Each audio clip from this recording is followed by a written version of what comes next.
አሰላሙ አለይኩም ወራህመቱላሂ ወበረካቱ። የፋጡማ ዩቲዩብ ተከታታዮች እንዴት ናችሁ? ሰላም ነው? ከኔ ጋር ሁሉ ሰላም አልሐምዱሊላህ። እናንተስ እንዴት ናችሁ? ላይክ፣ ሰብስክራይብ፣ ኮሜንት አድርጉላት። እስከ መጨረሻው ተከታተሏት እና ዛሬ ግጥም ላነብ ነው። ጽጌረዳና ዳመና ይላል። የፀሐይ ንዳዱ አጠቃት በብዙ ጠውልጎ የሚታይ ቅጠሉ ወዙ። አንዲት ጽጌረዳ ቅጠሏን አሳዝና እንዲህ ተናገረች ለሰማይ ዳመና። ደርቆ በጣም ጎድቶኝ ስንገላታ እባክህ ጣልልኝ የዝናብ ጠብታ። ቶሎ ካላራስከኝ ጉልበቴ እንዲጥናና ምንም ተስፋ የለኝ መሞቴ ነውና። አሁን መሄዴ ነው ለትልቅ ጉዳይ ስመለስ መጥቼ ሳልፍ ባንቺ ላይ እዘንብልሻለሁ ጠብቅኝ እያለ ምንም ሳይጠልላት መንገዱን ቀጠለ። ጉዳዩን ጨርሶ ቆይቶ ሲመጣ ያቺ ጽጌረዳ ሱሮ ውሃ ያጣ።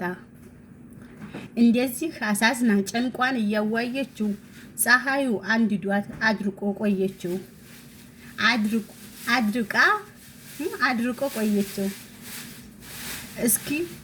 እስኪ ጎርፍ ድረስ ወንዝ ውሃ ሞላላት። ወዲያው እንደመጣ ዝናቡን ጣለላት። ግን ደርቃለችና አልችልም ሊያዲናት ሳልደርስላት ቀረሁ እየጉድ እያለ ዳመናው ጉዞውን ወደፊት ቀጠለ።